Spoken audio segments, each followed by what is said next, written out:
Hello പ്രിയപ്പെട്ടവരെ, നിങ്ങൾക്ക് എല്ലാവർക്കും ഏതൻ അക്വേറിയയുടെ പുതിയൊരു വീഡിയോയിലേക്ക് ഹാർദവമായ സ്വാഗതം.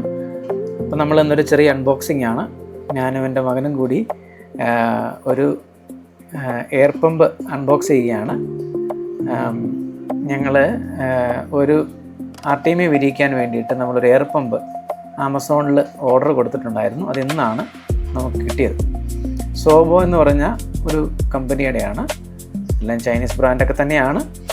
അപ്പം ഈ സെയിം കമ്പനിയുടെ തന്നെയാണ് ഞാനിവിടെ നിലവിൽ ഉപയോഗിച്ചുകൊണ്ടിരുന്നത്. അതും ഇതുപോലെ തന്നെ 4 ഔട്ട് വരുന്ന പമ്പ് തന്നെയായിരുന്നു. അത് കുറേ നാൾ ഞാനിവിടെ ഉപയോഗിച്ചു. ഏകദേശം ഒരു 8 വർഷത്തോളം ഉപയോഗിച്ചു.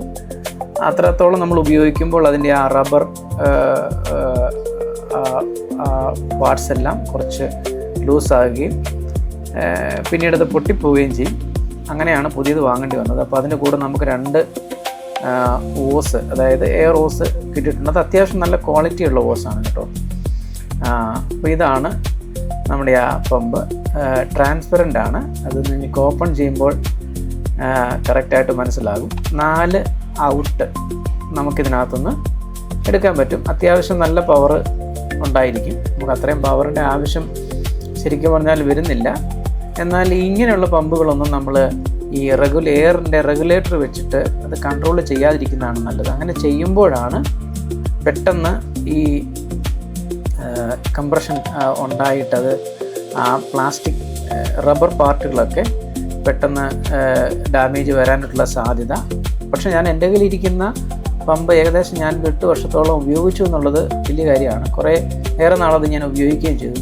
നന്നായിട്ട് ലാസ്റ്റ് ചെയ്തു. സാധാരണ പൊതുവേ അങ്ങനെ നിൽക്കാറില്ലെന്നാണ് പലരും പറഞ്ഞു കേട്ടുള്ളത്. ഇത് കണ്ടില്ലേ, ഇത് നല്ല ട്രാൻസ്പെറൻ്റ് ആണ്. അകത്ത് നടക്കുന്ന പ്രവർത്തനങ്ങളൊക്കെ നമുക്ക് കൃത്യമായിട്ട് കാണാൻ പറ്റും. നല്ല മെറ്റൽ ഔട്ടാണ് കൊടുത്തിരിക്കുന്നത്. ശരിക്കും ഇതിൻ്റെ പ്രവർത്തനം വളരെ സിമ്പിളാണ് കേട്ടോ. വളരെ വലിയ കാര്യങ്ങളൊന്നും ഇതിനകത്തില്ല. ആ കാണുന്ന 2 റബ്ബർ ബുഷ് മാഗ്നറ്റിക് പവറിൽ ഇങ്ങനെ വൈബ്രേറ്റ് ചെയ്യുമ്പോഴാണ് നമുക്ക് ഈ എയർ പുറത്തേക്ക് വരുന്നത്. ശരിക്കും അത്രയും ചെറിയൊരു സാധനത്തിൽ നിന്ന് നല്ല എയർ പുറത്തേക്ക് വരുന്നുണ്ട്. ഇത് ശരിക്കും ഞാൻ കൺട്രോളൊന്നും ചെയ്യാതെ തന്നെ ഉപയോഗിക്കാനാണ് പ്ലാൻ ചെയ്യുന്നത്. അപ്പോൾ നിലവിൽ ഉപയോഗിച്ചുകൊണ്ടിരിക്കുന്നത് മാറ്റിയിട്ട് ഇത് ചെയ്യണം. ഇതാണ് അതിൻ്റെ ഒരു നോബ്. ഇവിടെ നിന്ന് നമുക്ക് ഇതിൻ്റെ എയറിൻ്റെ ഫ്ലോ കൂട്ടാനും കുറയ്ക്കാനും ഒക്കെ പറ്റും. അപ്പം നമ്മൾ അത് ശരിക്കും ഈ ഒരു ലെവലിൽ വെച്ചാൽ മതിയായിരിക്കും. കാരണം ഒത്തിരി കൂടുതൽ നമുക്ക് എയറിൻ്റെ ആവശ്യം അവിടെ വരുന്നില്ല. അപ്പോൾ വീഡിയോ കണ്ട എല്ലാവർക്കും ഒരിക്കൽ കൂടെ നന്ദി. ഈ കണ്ടൻറ്റ് നിങ്ങൾക്ക് ഇഷ്ടപ്പെട്ടെങ്കിൽ ഞങ്ങളുടെ ചാനൽ സബ്സ്ക്രൈബ് ചെയ്യണം, വീഡിയോ ലൈക്ക് ചെയ്യണം.